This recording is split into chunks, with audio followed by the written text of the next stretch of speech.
everyone. Thank you so much for joining me on Hashtag No Limits.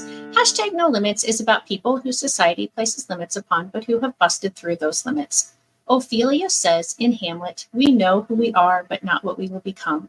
And I believe that to be 100% true, and that there is no better example of that than the caterpillar turning into the butterfly. For those who don't know, the caterpillar literally dissolves into its cells and then reforms into the butterfly.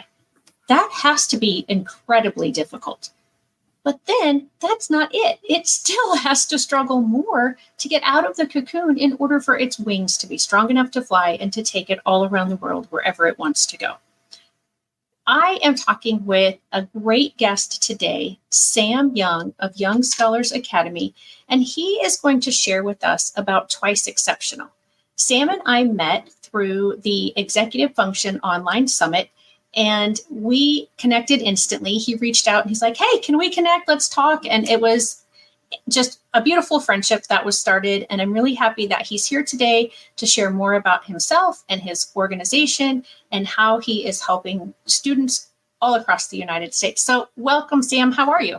Shelly, I'm really excited to be here. So thank you so much. And I'll say this in the beginning, and I'll probably say it in the end if I remember, speaking of executive functions, but I really appreciate the platform that you've created here for people. And I'm so grateful to you for creating this community of people who come together and get support and connect each week or however often. Yeah, no, it's hopefully every week. It just depends on if I can get a guest booked and if they show up. So, and if, nothing else happens in the meantime with their schedule or my schedule. But yeah, I try to do it weekly, and thank you. I do appreciate that. I want to do this show because it helps bring awareness to so many different aspects, and it helps, I hope, change people's perspectives about others who are different than them in some way, and that we stop focusing so much on the word disability, but look at people's abilities. And some of these groups and people that I've had over the course of, I guess now 3 years, just the amazing and incredible things that are happening within everyday life for quote unquote everyday people. I don't have celebrities on because I feel like they are the ones that people say, "Oh, that's just, that's not the normal." And I want to make this normal, and that everybody sees every other person and goes, "All right, let's build you up. Let's not limit your potential." So enough about me. Tell us about you. I think that's really important. I mean, that's a really good launch pad because I feel that there's something to be said for, context, right? For the setting. And when we think about whether it's like difference or disability, the thing that usually changes is just the context. I joke that someone's superpower is relative to the situation, right? If I have the ability to create infinite amounts of water, you'll want me when there's a fire, but I may not be that cool on an island where there's lots of water, right? Right, so, exactly. So if you think of a lot of the times when we think of like disability or differences, it's often context dependent, Mm-hmm. So that was kind of my add-on. Let me answer your question. Who am I? It's a question I ask a lot. I am Sam Young. I'm the founder and director of a virtual enrichment school, strength-based enrichment school for differently wired, neurodivergent, and gifted kids, called Young Scholars Academy. And the idea is kind of what we were talking about. It's helping our kids discover the context in which they thrive and the skill set that they have and the unique abilities and talents that they have that they can develop and lead a meaningful life, as opposed to living a deficit-based life, which is this idea that we're kind of constantly bringing the bottom up, right? Instead, we're focusing on helping our kids raise the roof and develop the things that make them incredible and super. I myself am neurodivergent. I was diagnosed from a very young age with reading challenges, which probably is dyslexia, from ADHD. And I joke that I got diagnosed 3 times just to make triple sure that I still have ADHD and that it's just... And so I've really committed I've spent a lot of my life struggling, and I've committed my life to helping people develop their strengths and live in their zones of genius. Because I believe that so much of us have it backward, and we beat ourselves up and we think there's something wrong with us. And it's just infuriating because there's millions of people feeding ourselves the same lies. By the way, I'm guilty of this too. I'm not free of it, even though I preach it. We focus on the things that we don't do. We only see the areas where we need to improve. And so I joke that I'm leading a strength-based revolution, trying to There help you people go. tap into their Awesome. strengths. Yeah, it is so true. And I don't understand why we do that to ourselves. I mean, I am not diagnosed with anything like, being neurodivergent, but I have struggled with anxiety in my lifetime. And, so I have had those feelings of, well, why can't I do this or that? Low self-esteem, always seeing what the best thing about someone else was, and then thinking I needed to be the best of all of those things. And then not, of course, being able to live up to that. And then going, oh, why can't I be like that? Why can't I do that? Well, that's not where my gifts lie. And over the course of my lifetime, I have figured out where my gifts lie. But when I was a kid, that concept was incredibly foreign. And that's where my heart is. And I believe that's a big part of where your heart is as well, is with our children.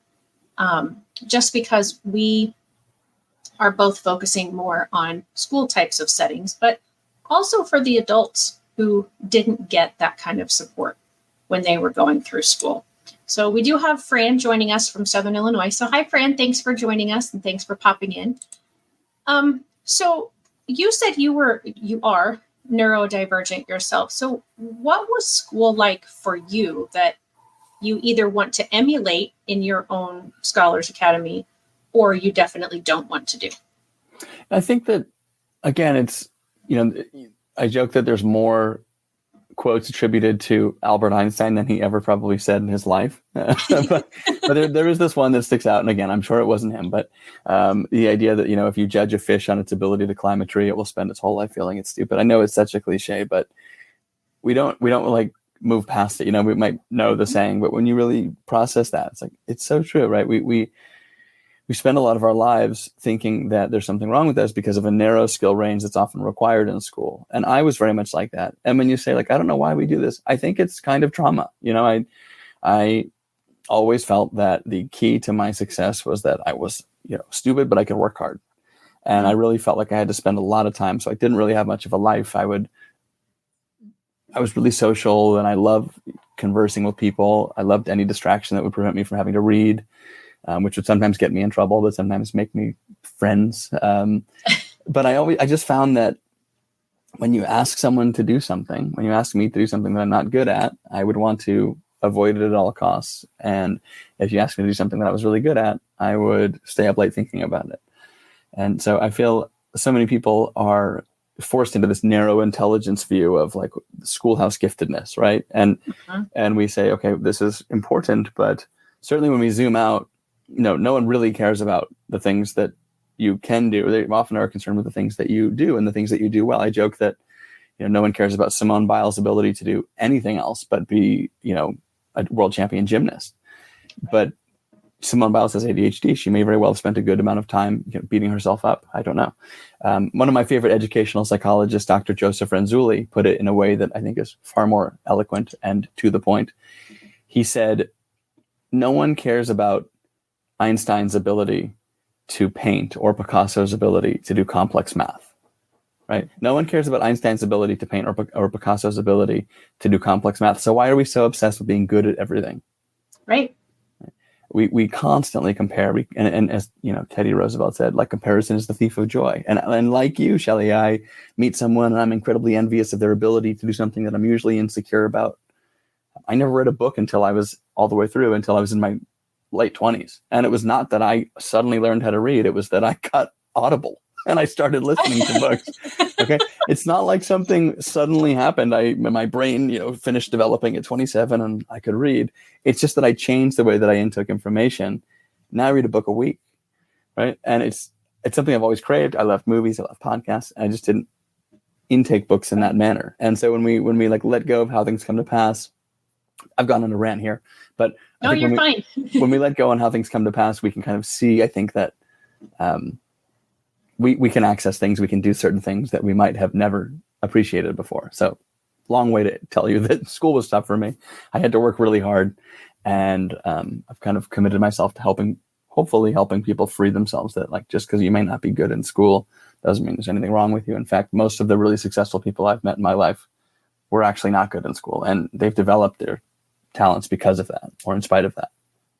Yeah, absolutely. There are so many people in the fine arts, in sports, in basically I shouldn't say all, in all of the ways that we think of as people being famous. So many of them, whether they're famous for inventing, or they're a famous actor, or they're famous for sports, they have some sort of disability. Mm.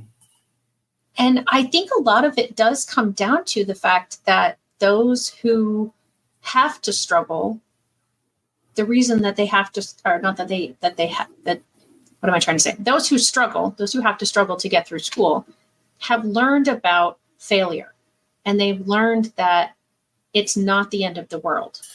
And that, if they do put in some extra time, or if they try to learn some material in a different way, or from a different person, or a different media, that they can still learn a lot of what they need to know, or they can, in a lot of instances, invent something else to get what they need.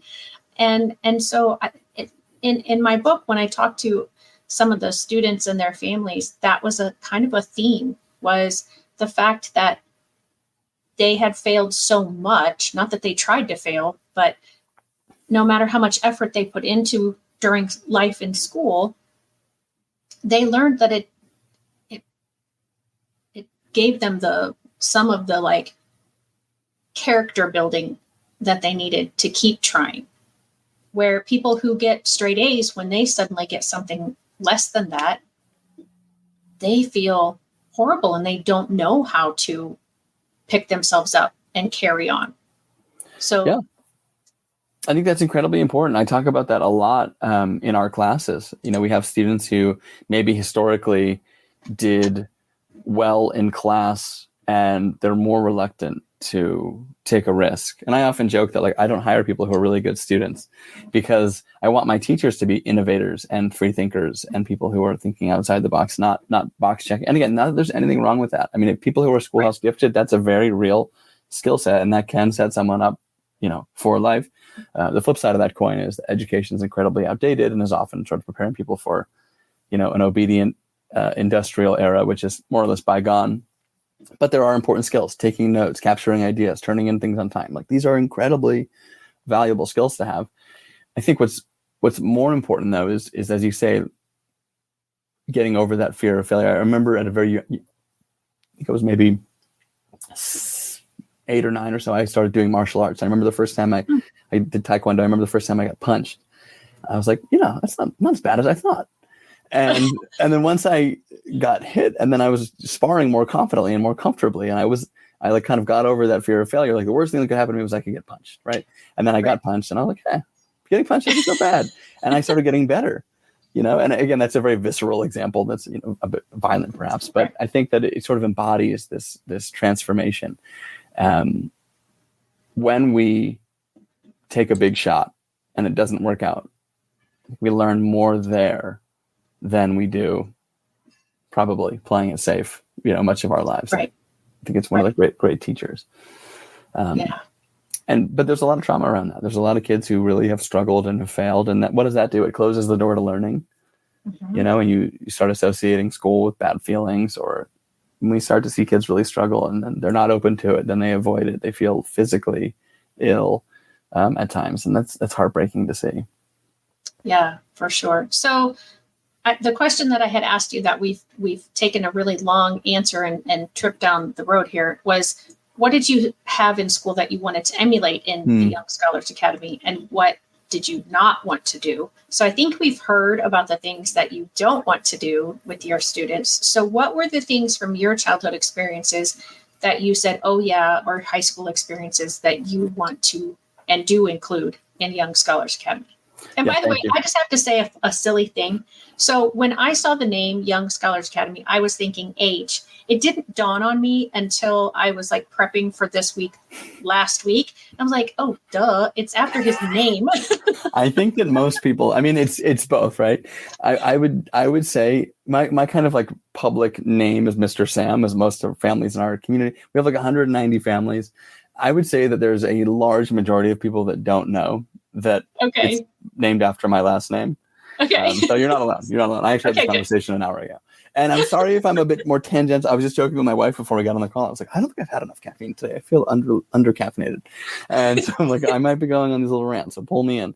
But to answer your question, I joke that we remember the debates and the dioramas. I think that when it comes to looking down at our own past, we remember the things that were meaningful. Again, Dr. Joseph Randulli talks about like the importance of creativity and authenticity.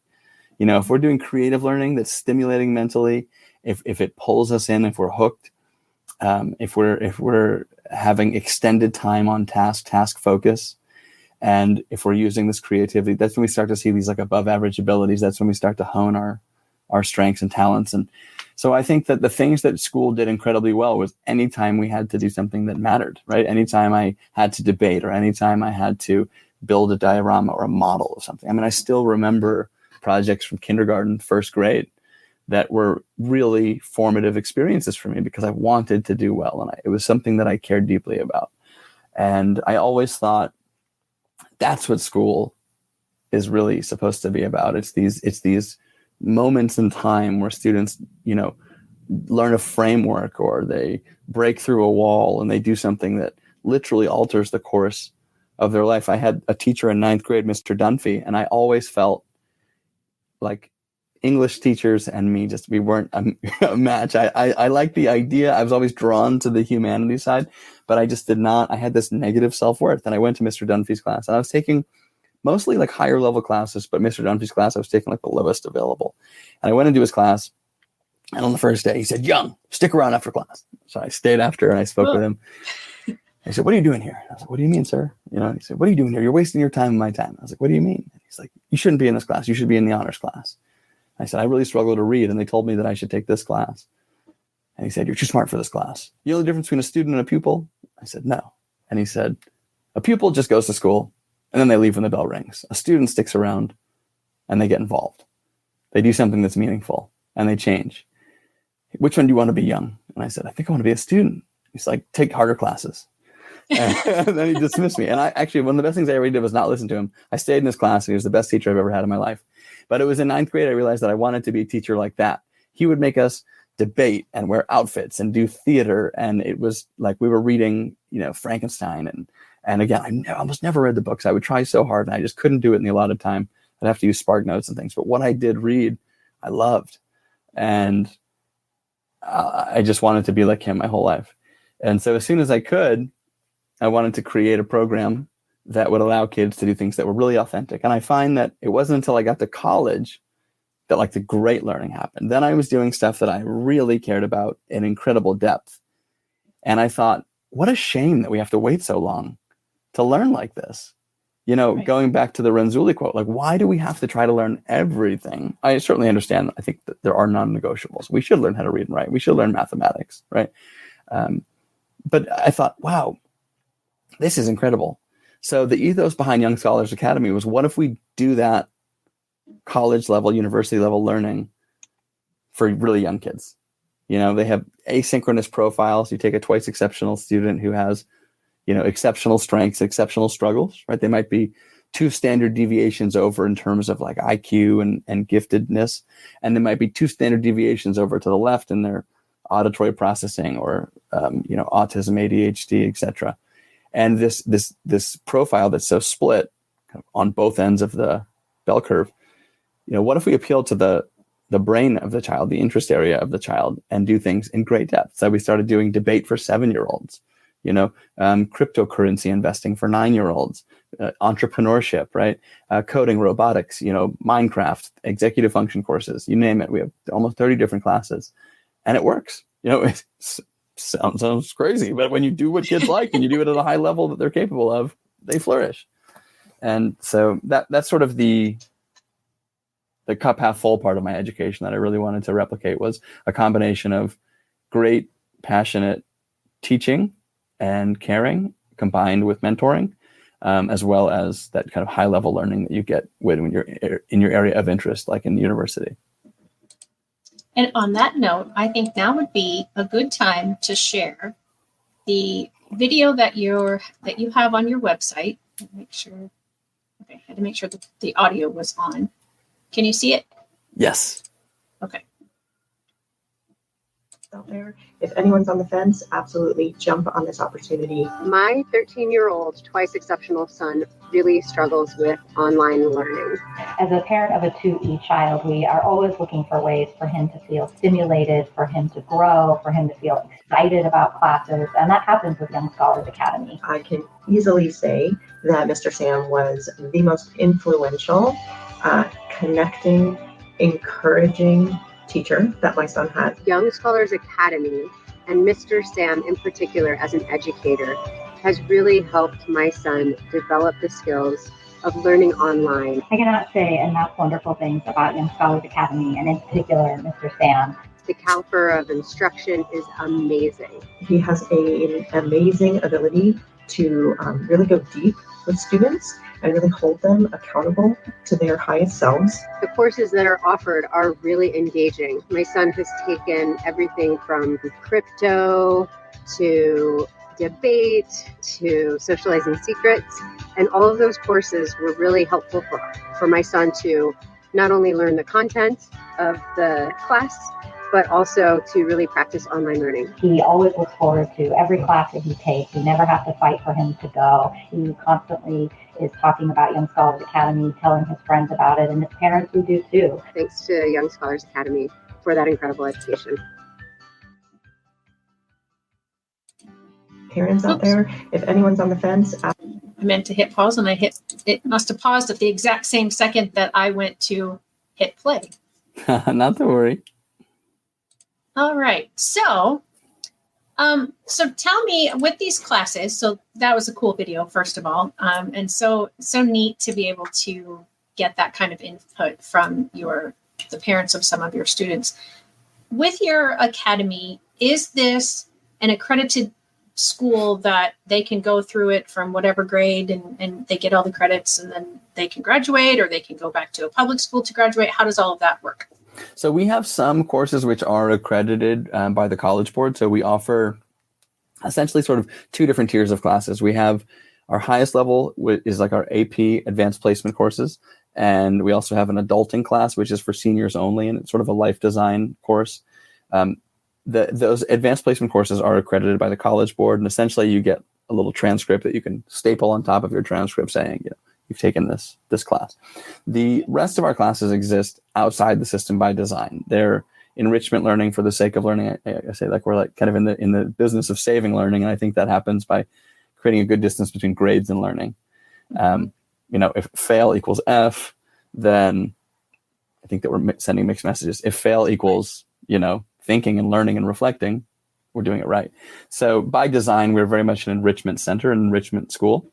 And that means that our school, we do have charters and different funds and things that we're approved with, and they will count that and also fund our courses. But for the most part, I would say 90% of our families are simply taking classes just to have a place where their kids can connect with like-minded friends and study under mentors. So how does it work? So, because you just said they'll connect with like-minded friends. So can you describe what one of the sessions might be like? Yeah, so our model is essentially a really social model. So we believe that like our kids are really isolated a lot of the times, and that is the challenge. So we have small group classes, 6 to 8 kids per class. They run about 8 weeks or so typically over the course of the whole school year. So the idea is that they start in the beginning and they stay with us the whole year, every 8 weeks. And they're enrolled in content classes that they might be interested in. So they might be interested in robotics and engineering and advocacy, let's say. So they would take those 3 classes, robotics, engineering, advocacy, and they also then get a free class, which we have called Homeroom Social Club. And this is just like if you went to a brick and mortar school, you have a homeroom where the kids come together and they play different games. They can kind of connect, build interests. Usually they'll often have like a week where they're kind of sharing something. So we had a student last week share like her drawing. She's really good at drawing. She was teaching kids how to draw like a cat person. And then the other kids kind of join along. And then the next week, someone's going to teach like watercolor painting. Another student has a frog, and he showed us like the terrarium for his 5 different frogs and how they differ. And he actually did like a whole change like of all the soil and sand and the water, and explained to us why this frog gets more water and so forth. And so it's a place for the kids to come together, they have the content classes where they're learning the stuff that they love. And then they're often in the homeroom club with the same kids or different kids. And they're just connecting around their interests and having a place to like socialize and connect with each other. And then we do really cool community events. So next week we have Julie Skolnick coming. We have Sarah Ward. We had Seth Perler and Debbie Reber, a bunch of Dr. Joseph Renzulli, who I talked about at the top. And we have kind of parent community happening that way. And then we also have the kiddos do like student showcases and show and tell nights and things like that. So it's a really cool space. Obviously I'm biased, but well, I mean, I'm not biased, and it sounds like a really cool space. So when do these classes run? Do they run like a typical school year, or what's the schedule like? So we have these 5 8-week semesters. So essentially that period is the school year. So end of August to late June. And that runs, it's like fall 1, fall 2, winter, spring 1, spring 2. And those 5 span the year. And then during the summer, we have summer camps as well. And as far as offerings, this is the most challenging part of serving the world, right? Is that finding that magic time. Right. We have a pretty mostly North American community, but we do have international kids. So like I still teach 2 classes a day or so. And yesterday I had a class with a student from Dubai, and I had a class with a student from New Zealand. And so what's really cool is, again, you take someone who's not only maybe the only person like them in their zip code, but maybe in their, a whole part of their region, and they kind of come together and connect. And so it's a really special thing. And so the classes are sometimes in the morning and sometimes in the afternoon. Okay. So I was just on the site again. So fall open house. So if they go to your website, which is on the screen right now, but it is youngscholarsacademy.org. Right now, so this will eventually come out as an actual podcast versus this live stream. So when I say right now, we're talking November 7th of 2023. So when this comes out as the podcast, it might be next year. So you might probably will have something else up here at that time. But so they just go to your website, Young Scholars Academy, and they can learn about more things about the school. What else can they learn? If you click fall courses right there, that you can see all the different courses that I've been talking about. So again, we usually have about anywhere from 27 to 30 courses. If you scroll down, you'll see these different boxes that jumps you right there. So you can see the AP courses we were talking about, and we kind of break them up by sort of cluster. So life skills courses, social, we have STEAM and humanities and art. And so people can check those out. We always host a live open house in the weeks leading up to the new semester. And it's sort of like a back to school night. So this little clip that you were showing, that you were kind of teasing us with, right?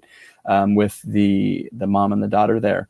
It's an open house night. It's a 2-hour live back to school night, basically. And all of our teachers come, a handful of families come, and we'll usually have 3 families like this one that you see offer testimonials and kind of share their journey. And then we all go into the different breakout rooms, and it's sort of a way for kids and parents to go meet the teacher now they've heard about the class and learn a little bit more about what they can expect, and actually start to build that relationship before the semester even starts, because we find that that's really reduces anxiety for the kids if they've already met the teacher and maybe some of the kids. Right. And so it's a really special way to kind of get a jump start on that community building. Awesome. So is there anywhere else that you would like? So what are self-paced courses? Are those the same things?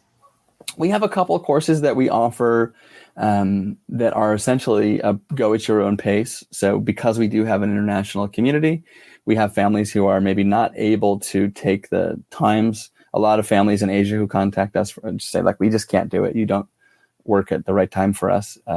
And so we have taken our 2 most popular classes, speech and debate, and then our executive function class. And families can click that, and then they can essentially get a 5 module class that sort of go at your own pace, and they submit the work to me, and I can offer feedback and things like that. But it's very much they're not meeting with other students, but they're still developing the skills as if they would. Right. Awesome. Okay. Anything else before I stop sharing the website that you want me to show? I mean, there's a lot on there. I think that the main thing, obviously, is our courses. We're always hopeful that people will explore our community.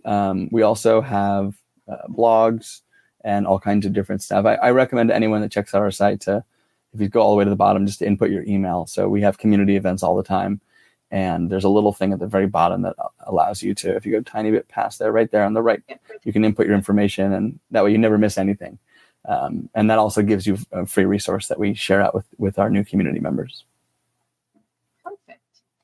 Yeah, I mean, we could probably spend the whole show just talking about all the different things that are on your website. I did just want to pop over to the blog really quick just to see a few of the titles, because I have read a couple of these myself, and very well done. It gives a lot of information and just reaches people where they are, I think, in a lot of cases. So I'm going to stop sharing now. So we have talked a lot today so far about these terms, twice exceptional and executive function. I imagine that most of the viewers know what those terms mean. But in case there are people who are watching who have not heard those terms before or don't quite have a good understanding, would you please explain those things to them? Yeah, I think most people don't know twice exceptional. And I often joke that I'll retire. I'll know my work's done on the day that I can go up to anyone I want and say, I work with 2E kids. And they can say, hey, way to go. Until that day, I've got to roll up my sleeves. But the term twice exceptional, this is what I was referring to before. This is the idea of someone who has simultaneously has dual exceptionality. So I think the two S's, exceptional strengths and exceptional struggles. And again, that can be any kind of asynchronous profile. Usually when we think of that bell curve, for those who are watching, it's the people who are usually 2 standard deviations over in both sides. So again, the profile of someone who's maybe highly verbal, incredibly intelligent, can spit out facts and figures. And when we ask them to write down a paper, it's like, where are they? You know, where did they go? Where's the work? That the kind of profile of someone who's maybe going to struggle with the production requirements, but has this genius level capacity maybe. And there's some more nuance and complexity. That's a very basic idea. Sure. But when we think about the complexity of it, it gets more interesting because there's also a principle in twice exceptionality. So again, if we define this as people who have exceptional strengths and exceptional struggles, it gets more complex when we think about where are we looking and how they're showing up, right? Exceptional strengths might not be something that we see with the Simone Biles example, like in the classroom, right? We might not see that someone is a champion gymnast in math class. In fact, I can almost guarantee you won't. But you, depending on the kind of math class you're having, I'm interested to hear if you say otherwise. Right, yeah. I'm kind of thinking like, if it's a really we could talk about the angles, right? And, exactly. I mean, like all that stuff could be involved in math. That's strength-based learning right there. Right. But the idea is that that's a narrow skill range, right? That's a narrow. Think about like Howard Gardner's multiple intelligences, right? We're talking about maybe like verbal, visual, and I guess auditory, perhaps. But when we think about naturalistic and kinesthetic and a lot of these others, I guess mathematical, logical as well. When we think about a lot of the others, we're not going to necessarily get that in there. So when we talk about twice exceptionality, it's complex in where we're looking for it, and it's also more complex in the way in which we think about it. And what I mean by that is sometimes we see I'm going to use my hand gestures here, so for people who are listening later, we see the strength cover the learning difference or disability, right? So they seem to be just a gifted student, but they're actually really struggling in certain areas, but they're compensating. We can also see, and this could be an example of someone who's, again, incredibly verbal and dyslexic. We don't notice because they're so charming and chatty. We could see the opposite, someone who's incredibly gifted, but never get to see it because their learning differences scream so loud. So that can kind of mask. These are called the 3 kinds of masking. Gift masks learning difference masks gift, and then the most difficult profile is when the two mask one another, and it can be difficult to detect both the gifted area or strength area and the struggle area or learning difference area. So that's a kind of long way to answer your first question. Your second one was executive function. Now, executive function skills more specifically. And if we think of executive function skills, I always like the idea of like the CEO of the brain or the air traffic control tower, right? This is the prefrontal cortex. This is that frontal part of our brain, which we know is developing way later than we expect kids to do things. We're like, why are these kids not doing this thing? It's like, well, part of their brain is still wet cement. Yes. But that's a whole other conversation. These are the CEO skills, though. These are the doing skills. These are the, initiating a task, capturing ideas, prioritizing different items over one another. saying no to something that might feel pertinent, right? Essentially impulse control, where there are a great many skills that are part of that suite that we call executive function skills. And again, it gets really way more nuanced when we combine the two, when we look at these unique cognitive profiles, these brain profiles, and say, well, this part of their brain is seeing way more activity and this part of their brain seeing way less activity. Therefore, we can conclude that, it's going to be more difficult, or it's going to take longer to develop these kinds of skills, and you might want to approach it from different angles. So again, twice exceptional is the idea: exceptional strengths, exceptional struggles. If you think of the executive function skills as kind of like a bucket of skills that are kind of like the CEO or the air traffic controller, the doing skills. And those two are incredibly complex, but incredibly important to understand. Right. And honestly, I feel that we do such a very poor job of understanding executive function skills specifically, because those are for everyone. It doesn't matter ability level, age level, socioeconomic, everyone has executive function skills. And how we develop them, I do presentations, and I have sort of an arc that tells like what ages the different things are typically developed. But even in typically developed, to the degree isn't necessarily always the same. And there's so much of what we do in education. And the big thing that I talk about that surprises my teachers when I tell them this is homework. Our kids really don't have all the executive function skills they need to do homework solely by themselves until around the age of 15 or 16. And they just look at me and they go, wait, what? Where, why isn't this in our education when we're learning to be teachers? And maybe it was, but we just, it was a day out of the class. And so we got it for the day, and then we moved on. But when we're not using the information that we have available to us to direct our instruction, we are doing a terrible disservice, I think, to our students. Absolutely. And it goes back to what you said earlier at the beginning of this is, we have this outdated way of teaching, and we have an outdated education system. And we need to change that. And I'm so appreciative for opportunities that students have like yours to do something that is using information that we have learned about over the years that makes learning exciting, that makes learning more interesting, that is more engaging. And I know it seems like I'm harping on the schools, and I kind of am, but at the same time, I understand their struggle because, you're saying you have a few dozen students or, maybe 100 or so, but in a classroom, everybody's there, and you could have hundreds, thousands. I mean, we have hundreds of thousands of students, millions actually, across the country that we're trying to educate. And so it's harder to get that differentiation and to use the lessons that we know we should be doing. So again, I'm so appreciative for what you're doing to get kids excited about learning again, because we have to have that, or I think our society will just sort of implode, for lack of a better term. I mean, this is definitely where the P word comes in, right? It's privilege. I mean, I taught almost 15 years in schools, and I had the good fortune of spending most of that time in really progressive private schools. But I taught in public school, and, I'm a pretty good teacher. But when you have 34 kids in a class, it is really hard, to do these things. I get that kind of divisiveness that occurs in the system where it's like that you have the sort of the generals and the soldiers on the ground, and it's like, you can tell us what you want us to do, but at the end of the day, our hands are pretty tied. I mean, I can't even move around my classroom, let alone, move the desk so the kids can do projects in a certain way. So it's complex. It's incredibly complex. And yes, the macro system needs to change. It is outdated. I did a talk not so long ago. Ironically, by the way, I did a TEDx talk, and I actually went overtime because I was dysregulated and excited, and they won't post it on the website because it was too long. It went over the 18-minute cap. So I'm talking about executive function skills, and I'm not applying them, right? Because of who I am. And that's an important thing to note. It's like, and I share that stuff with the kids all the time. like, hey, this is a work in progress. I have a lot of anxiety. I have ADHD. With that comes anxiety and depression. There's different things that are a struggle. And I think being able to share that with the kids. But again, that's a privilege because I have classes of 6 and 8 kids where I can do that. Right.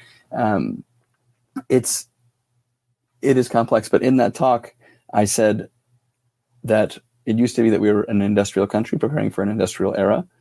I think now we are an intellectual country preparing for an industrial era. And my wife actually corrected me recently. I actually quite like this. She said, we're an quandary-based country now that we're integrating with AI and creating this kind of working relationship. It's not about what you know, it's about how you ask and how you interact with intelligence. And we're still preparing for an industrial-based era. And I think that's the trend, right? Is that we're now maybe in our third iteration of change, but we're still teaching first generation skills. Right. And I don't know that serves us well. No, I don't think it does. And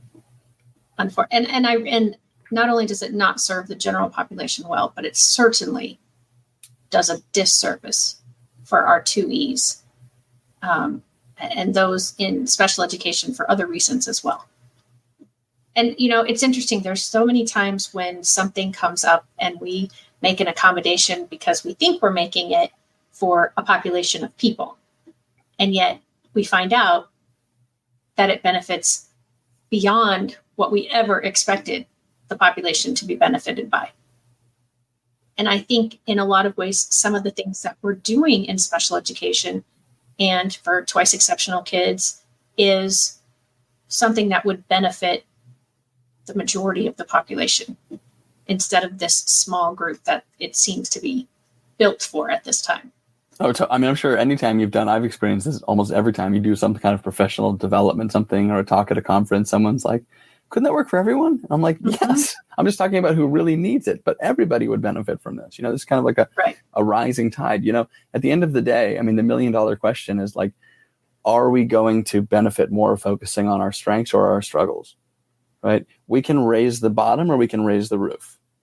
I made this up years ago in my mind and it's stuck with me ever since. I don't know why, but I think it brings up like this total imaginary scenario. But I picture like George Lucas in 4th grade in the back of some classroom and he's like doodling, right? And some math teacher's like, Lucas, put away your papers, and he's like, we're doing multiplication tables or something like irrelevant, right? And I just think like the audacity, George Lucas, creating this universe that like that really binds the whole world, right? And whether you like it or love it or indifferent, people know Star Wars. And at some point, some teacher thought George better stop doodling, right? And I don't know. Again, this is my imagination having a field day, but I just think that is really fun. But my TED talk, I said, imagine if Superman spent his whole life getting over his kryptonite allergy. Right? Imagine if his whole purpose was getting over his one weakness. Yeah. Like that's basically what we do to ourselves. Mm-hmm. And it is certainly what we do in special education. It is unfortunately a very deficit-based system. And when you try to tell people, like I just had this conversation recently with an IEP team that we want the child assessed in preferred activities because if they prefer the activity, they're going to show you what they can do, right? And they're like, well, we can't assess on preferred activities only because then we don't know if the student is generalizing the skill. I'm like, you can do, it's not like the child only has one preferred activity.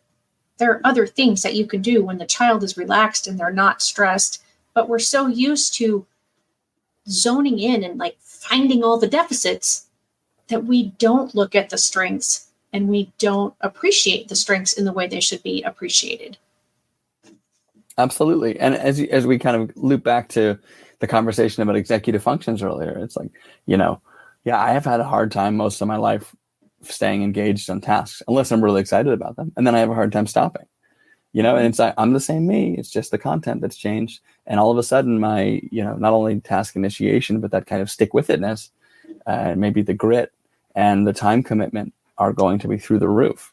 And so I think one of the great differentiators, as you're saying, Shelley, and kudos to you for saying that, is Where are the interests? Where are the talents? Where's the curiosity?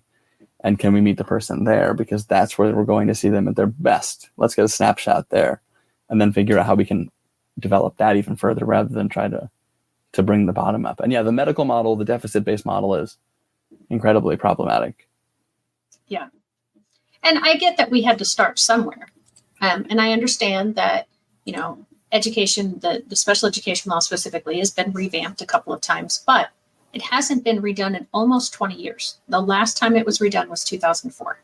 We have learned an incredible amount of knowledge in almost 20 years. And so it does need to be reauthorized again, and just cover so much better, because it did start with the deficit model. The original, to be eligible for a learning disability, you had to be 2 years behind. And that was how you qualified for special education under a learning disability. Now they have taken that out, but I think in a lot of schools, they're still doing it with that in mind. Mm-hmm. And so yeah, we're damaging children's self-esteem by having them fail in the traditional manner for 2 years, for some amount of time. And then somehow we expect them to be like, oh, well, that was no big deal. I'll be fine. Right. I'll just, go on and learn. And then all the attention is on the fix it, right? It's like, hey, we're going to meet with specialists, or the worst thing that ever happens. And I was guilty of this when I was younger and when I started teaching in public school, because it makes sense on paper. But when, okay, well, they're struggling in math, so we got to, let's cut out those electives and we need some space to work on the math, right? Which, again, I understand. But the harm is that you're now taking away the highlight of the kid's day, where they might actually do intellectually stimulating things in the same area, right? Someone wants to work on music. There's a buttload of math involved in that. Right. But it's not going to be the stuff that's maybe showing up on the test. So we have to let go of the how. Can we stop the math and do the other stuff? I know that's radical, but that's really, again, that's the whole model behind us. Like, no grades, doing what kids love, finding the ability to explore and connect with other kids. And if they struggle, differentiating. If they fail at something, make it an incredible learning experience. One of my favorite quotes is, I can't lose because I either win or I learn. I like that a lot. Like, either way you win. And it's, I don't know, I think just a little pivot like that is so important. And I saw what Fran just wrote, like that happened to their family. And I think that's really difficult. A lot of kids, it's, and it's good intentions, like, you struggle with reading, let's send you to a phonics person and let's get a reading specialist. And you want your kid to be able to read. I get that. Mm-hmm. If we look at where they're going to be most interested in doing these things, or what's going to be relevant, or when can that skill become a step along the way toward the carrot that they really care about? Hey, if you want to be a YouTuber, well, we're going to have to be able to figure out what's a way we can get scripts and then read off them. So, like, what are some ideas? And then can we write some and then read them back and so forth? Yeah. And we've bogged our educators down with so much that it is difficult for them to think outside the box about some of these concepts and ideas, because they're so used to doing it a certain way. And when myself or someone like you come along and try to talk to them about looking at it differently, they're so resistant to it because, well, this way has been working. And it's like, but has it? Well, let's take a step back and look on the outside in and see if it's really working. And in so many cases, it's not, but yet somehow people still see it as though it is, which is mind-boggling to me. But we can't solve the education system today. I think that's a big, again, a systemic struggle, in that everything is assessed in tests, and there's this pressure to kind of conform to the narrow skill range, that's required of the test. And by the way, I teach AP classes. Like, I believe in teaching kids these skills. How do you note take? How do you capture content? How do you revisit it? Multiple choice strategies. Like, these are all important skills because we live in a society that believes in testing and so forth. So I think there's ways to teach it and ways to make it fun and meaningful. But I think that a lot of the time, so many educators are just kind of in survival mode, and they're just trying to get by, and they have such a diverse class with so many kids, and it can just be really, really, really challenging, like a Sisyphusian, feat that they just keep trying to push the rock up and they hope they get higher than last year, and then it rolls back down. And it's a really difficult space. I think the best thing that we can do is close our doors, do what's right by the kids, teach them the content that we know is going to be the content that's aligned with what they care about, is going to allow the most introspection, depth, allow them to connect around their interests, and have someone who's older that they can maybe look up to, kind of take that mentoring role, right? It takes a village, and encourage them to grow where they're already showing, where they're already showing strengths and promising curiosity and interests and so forth. And I think that's what we do. My favorite mentor in college when I was getting my degree in education, she's like, just close your door and teach. You know what to do. Yep. And I thought, no, that's kind of sad on the one hand, but I want to do right by the kids. Right. And I think it's so important what you said earlier about, we were setting our kids up to go into an industrial society, and we're not doing that at all anymore. But even, that we don't acknowledge our staff, our educators, because they do know kids. They are with them, but they're so worried because as society, we say, well, we have to have some concrete, stat-based, standardized way of saying whether or not you're doing a good job in your classroom with your kids. And so much of a student's performance is now used to judge how well or how poorly a teacher is doing in the classroom. And so there is that fear of, I can't teach what I know the kids really love and want and would thrive on, because that's not going to show up on the standardized test. Right. And then that's my job. Right. And then we lose the really good teachers, and we're losing great teachers left and right now because of lots of reasons. But I think the top 3 reasons that I've heard recently is, of course, pay, and then respect, and then behaviors. We're not doing a good job of teaching our teachers how to work with behaviors and kids with unwanted behaviors. And a lot of those behaviors come from the fact that their executive functioning skills are expected to be here, but and they're here.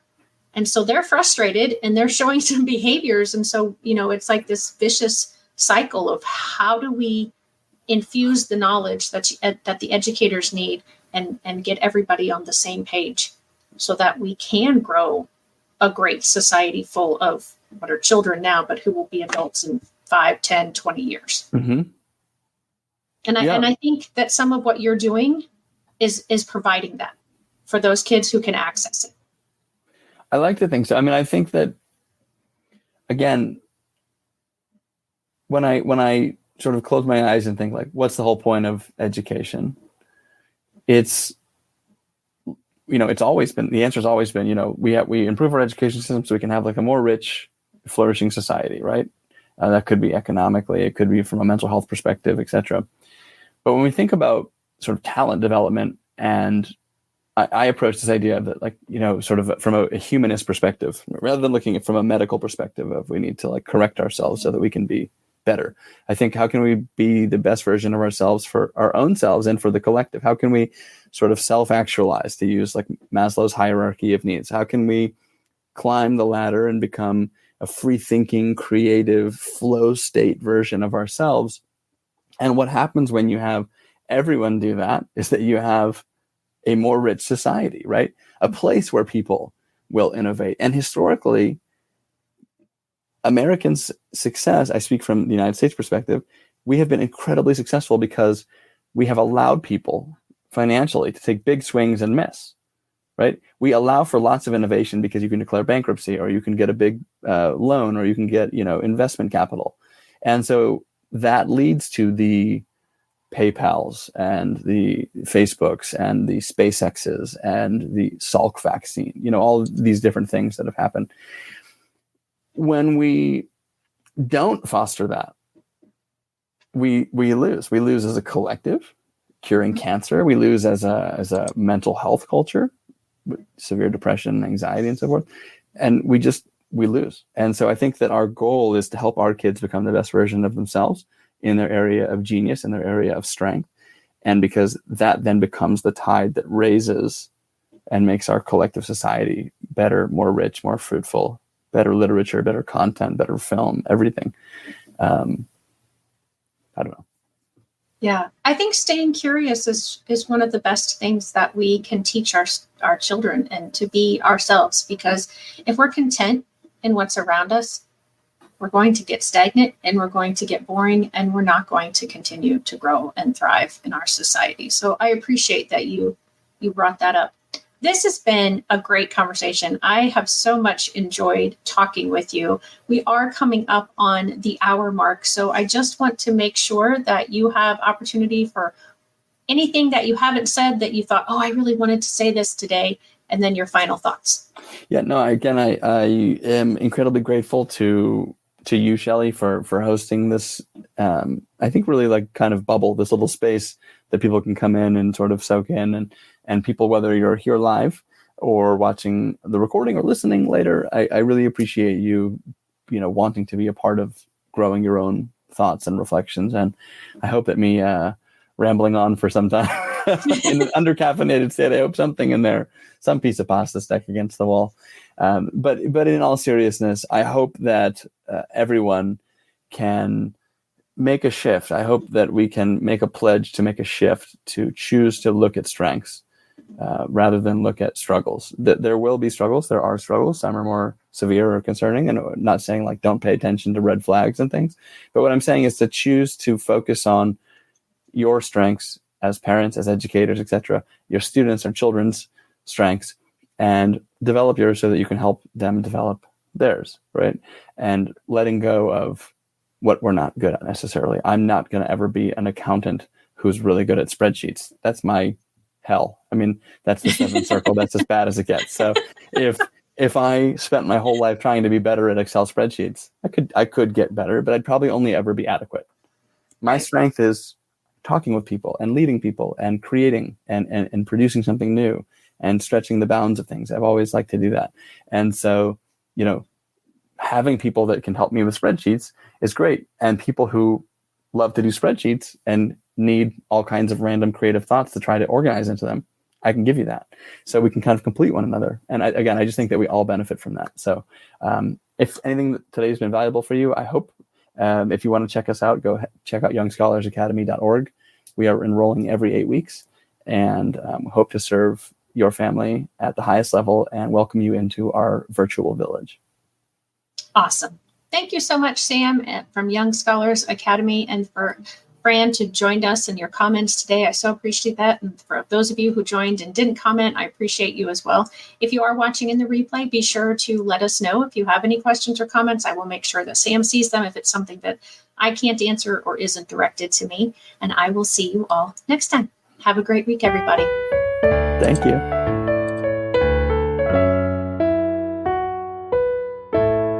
Hey, parents and teachers, are you tired of IEP meetings that feel like a battle?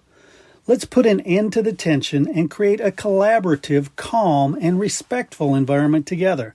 Shelley Keno, your go-to IEP consultant, can transform your meetings into positive and productive experiences. With Shelley Keno, your child is her top priority, your voice is heard, and you become confident. Shelley Keno is making the world better for all, one IEP at a time. Visit www.shelleykeno.com for more information and set up your free 20-minute consultation today. That's shelleykeno.com, SHELLEYKENOW.